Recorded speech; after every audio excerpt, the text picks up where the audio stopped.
Hello everyone, welcome to my channel Circuitry Simplified by Dr. Shobha Nikam. I'm working with AISSMS Institute of Information Technologies, Department of ENTC Engineering. In this video, we'll discuss about design of CMOS NOR gate.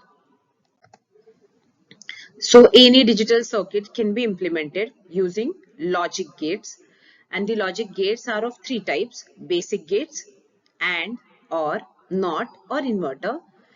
Then derived gates, XOR gate and XNOR gate, and universal gates, and those are NAND gate and NOR gate, and they are called as universal because we can implement any circuitry using only NAND gates or using only NOR gates, or we can convert them into any basic gate. We can convert NOR into OR, NOR into AND, NOR into inverter, and that's why they are called as universal gates. So to implement those gates, we can internally we use transistors. So those transistors can be TTL transistors, BJTs, or they can be MOS based transistors. So there are two types of MOSFETs: N channel MOSFETs and P channel MOSFETs. So we can implement any digital circuitry by using either only P-channel MOSFETs or only N-channel MOSFETs. And we can also use P-channel MOSFETs in pull-up network and N-channel MOSFETs in pull-down network, and we make them work in complementary fashion. When we use transistors in design of digital ICs, then they act as a switch. So switch can be either completely on or it can be completely off. Then implementation of CMOS logic gate. Here for implementation we have pull-up network. This is our pull-up network. It means it pulls our output to VDD. P-channel MOSFETs are connected in pull-up network because they gives us strong value of 1, whereas N-channel MOSFETs are connected in pull-down network because they gives us strong value of 0 and degraded value of 1. So to design a schematic of gate using MOSFET, there are certain rules which we must follow. So first rule is use P-channel MOSFETs in pull-up network. Use N-channel MOSFET in pull-down network. Then we can implement any digital system using either sum of product form or product of sum form. So two important operations are multiplication operation and addition operation. So to implement multiplication operation, N-channel MOSFETs are always connected in series.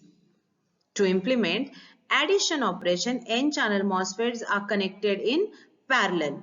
And whenever we use NMOS in series, PMOS must be connected in parallel. And if NMOS are in parallel, PMOS must be connected in series.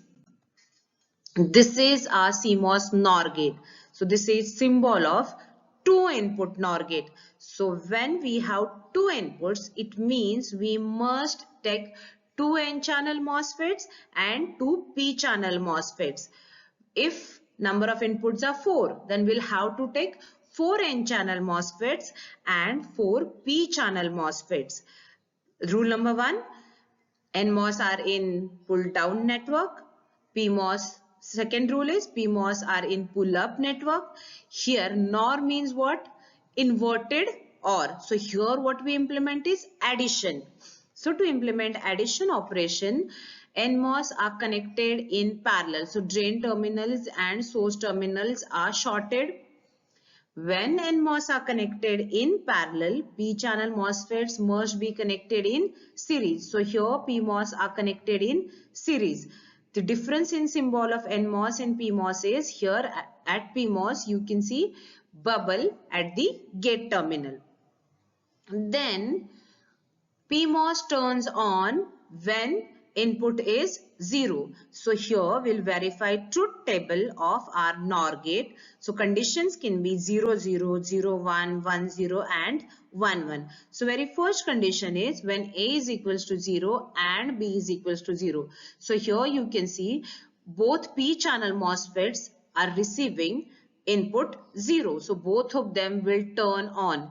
When they'll turn on, it will act as closed switch or short circuit, whereas because of 0 input, these two N channel MOSFETs are completely off or they'll act as open circuit. So current cannot flow from Y to ground because of these two open switches, whereas current can flow from VDD to output Y through these two closed switches. So here in first condition, Y will get pulled up to VDD and hence output is 1. Our second condition is here A is equals to 0 and B is equals to 1. So because of A is equals to 0 and B is equals to 1, one PMOS is on but another PMOS is off. Similarly for NMOS also, one NMOS is on but second NMOS is off. So here you can see because B is off, there is no path for current to flow in pull-up network. But here A is off but B is on, and that is why current can flow from Y through B to ground, and that is why Y will get pulled down to ground or 0, and that is why for 0 1 output is 0. For second condition, third condition, it is opposite. A is off and B is on, but again there is no path in pull-up network because one of the MOSFET is off. It is acting as open circuit. Whereas in pull-down network, one MOSFET is off, but parallel path is shorted.